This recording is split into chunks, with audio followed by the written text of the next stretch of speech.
ট্রেডমিলে ছুটে ছুটে একটা বাজেট করেছে। তো তিনি তো ট্রেডমিলে ছুটে ছুটে বাজেট করেন।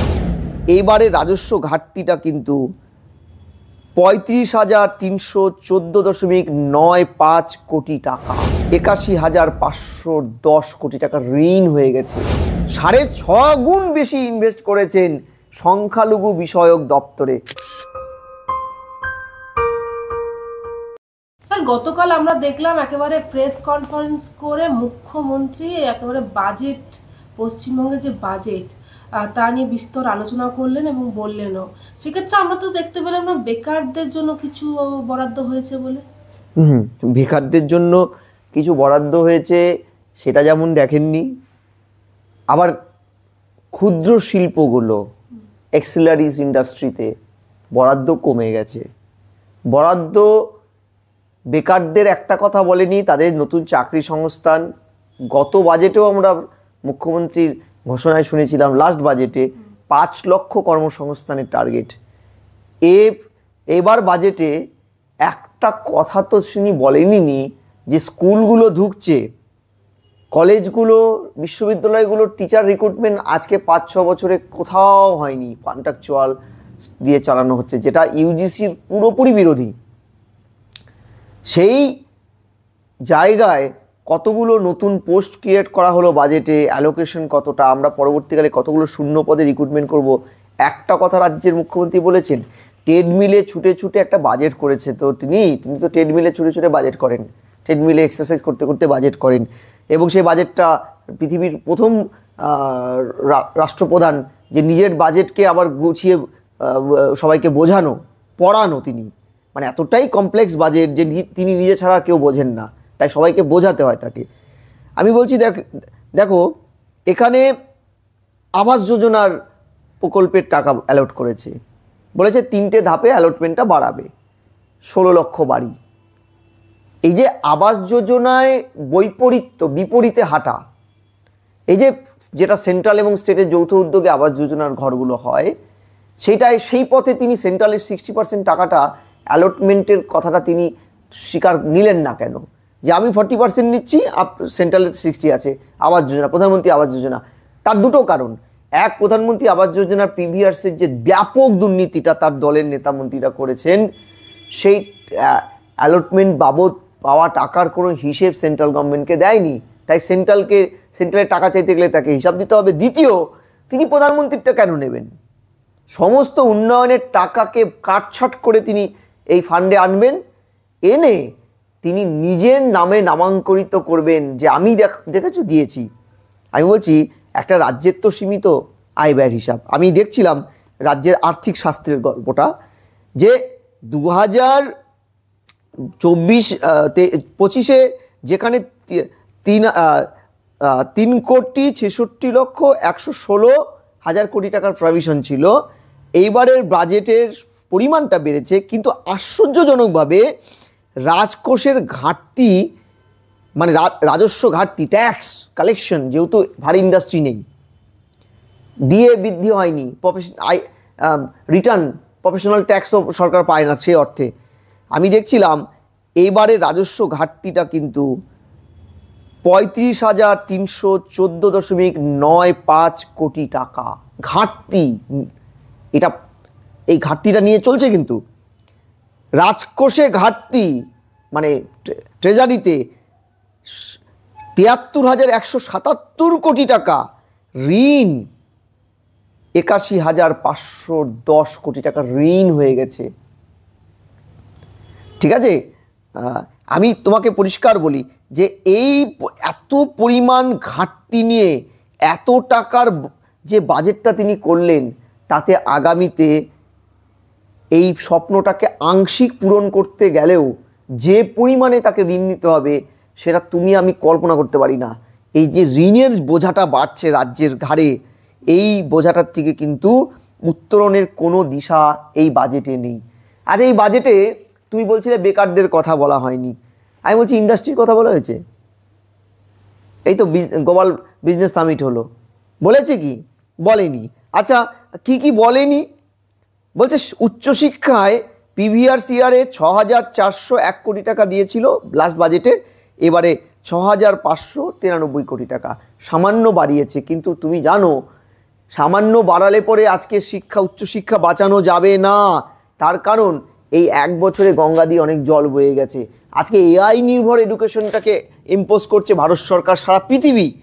তাহলে তুমি এই মাত্র 100 কোটি টাকা অ্যাড করলে তাতে তোমার কি হবে? এটা তো নাকের নস্যি। টিচার রিক্রুটমেন্টও হবে না, পরিকাঠামো উন্নয়ন হবে না, শিল্পের পরিকাঠামো একটা কথা বলা হয়নি। মোর ইন্টারেস্টিং দেখো, আমি দেখছিলাম যে উত্তরবঙ্গ উন্নয়নের জন্য 866.26 কোটি টাকা অ্যালট করেছে বাজেটে। উত্তরবঙ্গের জনসংখ্যা কত? 2011-র হিসেব বলছে অলমোস্ট 3 কোটি প্লাস, এখন সংখ্যাটা আরও বেশি। আমি 3 কোটি ধরে নিয়েই এগোলাম, প্রিভিয়াসের 11 সালের সেন্সাস। আমি 3 কোটি লোককে ডিভাইড করার চেষ্টা করছিলাম 866.26 কোটি টাকা দিয়ে, অর্থাৎ দেখলাম মাথা পিছু 2 টাকা 80 পয়সা করে উন্নয়নের জন্য উনি অ্যালট করেছেন উত্তরবঙ্গের প্রান্তিক এলাকার মানুষের জন্য। হোয়ারঅ্যাজ তিনি 6.5 গুণ বেশি ইনভেস্ট করেছেন সংখ্যালঘু বিষয়ক দপ্তরে, 5,602 কোটি টাকা। আমি কাউকে ছোট করছি না। আপনি কি মনে করেন এ রাজ্যের সংখ্যালঘুদের চাইতে আরও অনেক বেশি অবহেলিত উত্তরবঙ্গের মানুষগুলো, উত্তর পূর্বাঞ্চলের আদিবাসী, রাঢ়বঙ্গের আদিবাসীরা? আপনি মনে করেন? যদি মনে করে থাকেন তাহলে সেটা প্রকাশ্যে বলুন। কেন আপনি বারবার বলেন উত্তরবঙ্গকে আমরা উন্নয়ন করেছি, উন্নয়নের জোয়ার, পাহাড় হাসছে? এই আপনার হাসির নমুনা। চা বাগানের শিল্প বলতে কিছুই না, শুধুমাত্র চা বাগানগুলোতে ট্যাক্স ফ্রি দিয়েছে, যার বেনিফিট ডিরেক্ট ইনডিরেক্ট কোনোভাবেই সাধারণ মানুষ পাবে না, ওটা পাবে শিল্পপতিরা। আর দেখলাম কিছু টাকা ওই ট্যুরিজমের জন্য অ্যালাউট করেছে। আদারওয়াইজ এই বাজেটে আপনি কোথাও কোনো জায়গায় শুধু কিছু মাদ্রাসা, 600 মাদ্রাসা খোলা ছাড়া আর কিচ্ছু পাবেন না। একেবারে আপনি সংখ্যালঘু বিষয়ক যেখানে টাকা বরাদ্দের কথা বললেন, কিন্তু দেখলাম শিল্প বাণিজ্যে বরাদ্দ হচ্ছে 1,477.91 কোটি টাকা। অন্যদিকে দেখতে পাচ্ছি ক্ষুদ্র ছোট মাঝারি শিল্পে সেখানে বরাদ্দ 1,228.78 কোটি টাকা। সেক্ষেত্রে সংখ্যালঘু বিষয়কের ক্ষেত্রে দেখা যাচ্ছে 5,602.29 কোটি টাকা। কারণ দিল্লি ভোটের পরে দিদিমণির একদম মানে মাথাটা ঘুরে গেছে। দিল্লি ভোটে মাথাটা ঘুরে গেছে। তিনি ন্যূনতম আর কোনো রকম আর কোনো রিস্ক ফ্যাক্টরটাকে প্রশ্রয় দেবেন না। এবং আমরা এই বাজেট হওয়ার আগেই বুঝেছিলাম দিল্লি নির্বাচনের রেজাল্টের পরেই এবার রাজ্যে যত হবে দান প্রকল্পের উপরে, আর হবে সংখ্যালঘু দুধেল গাই, মমতা ব্যানার্জির ভাষায় দুধেল গাইদের তথাকথিত উন্নয়নের নামে। আমি বলছি পিভিআরসের বিগত সময়ের মাদ্রাসাগুলোয় এখন আপনি গিয়ে দেখুন, কোনো মাদ্রাসায় শিক্ষক রিক্রুটমেন্ট হয়নি, ভ্যাকেন্সি প্রচুর। মাদ্রাসার টিচাররা বেতন বৃদ্ধির দাবিতে কতবার নবান্ন অভিযানের ডাক দিয়েছে। মাদ্রাসার আপনি দেখুন সীমান্তবর্তী এলাকাগুলোয় খারিজি মাদ্রাসা, সরকারি স্কুল না থাকার জন্য ওই সুযোগে খারিজি মাদ্রাসাগুলো খুলে কিভাবে জঙ্গিরা মগজদোলাই করছে। একাধিক বিগত কয়েক মাসে জঙ্গি ধরা পড়লো, খারিজি মাদ্রাসায় আশ্রয় নিয়ে আছে বা খারিজি মাদ্রাসা চালাচ্ছে। সেই মাদ্রাসা শিক্ষাটাকে আপনি উন্নয়ন করতে চাইলেন। কেন চাইলেন? কিছু ধর্মান্ধ মৌলবাদী মৌলবী মহাশয় এই মাদ্রাসার আড়ালে ভোটটাকে কন্ট্রোল করবে। অহয়রাজ দেখো, সার্ভে বলছে মাত্র 15% মুসলিম মাদ্রাসায় পড়ে, 85% মুসলিম পরিবারগুলো এখনও চায় মূল স্রোতের আধুনিক শিক্ষা নিতে। তাহলে এই যে পিছন দিকে হাঁটতে বাধ্য করছে সংখ্যালঘুকে ভোটের জন্য, এবং তার জন্য তুমি বড় বড় নেসেসারি ফিল্ডগুলোর বাজেটকে কাটেল করছো, একদম একদম যেটা প্রয়োজনীয় সেটা তুমি দিচ্ছ না। আমি তোমায় আরও কিছু বলছি। এই যে তোমার উনি বলছিলেন যে আমি গ্রাম উন্নয়ন পঞ্চায়েত দপ্তরে এই টাকা দিচ্ছি, ওই টাকা দিচ্ছি। আমি তোমায় বলি যে ক্ষুদ্র মাঝারি শিল্প, যেটা তুমি তাকিয়ে দেখো, এই যে আমার কাছে আছে এমএসএমইতে যেখানে ভারত সরকার অ্যালটমেন্টটা কত ভয়ানক লেভেলে দিয়েছে আমরা দেখাচ্ছিলাম। সেখানে 2-2.5 কোটি টাকার মতন করে দেওয়া হবে পার্সোনাল ইয়েতে। সেখানে 50 বছর কোনো ট্যাক্স দিতে হবে না, সুদ দিতে হবে না। সেখানে বিগত ফিনান্সিয়ারে 12,000 মানে 1,262 কোটি টাকা ছিল এই এমএসএমইতে, এবার সেটা দাঁড়ালো গিয়ে 1,228 কোটি, কমে গেল।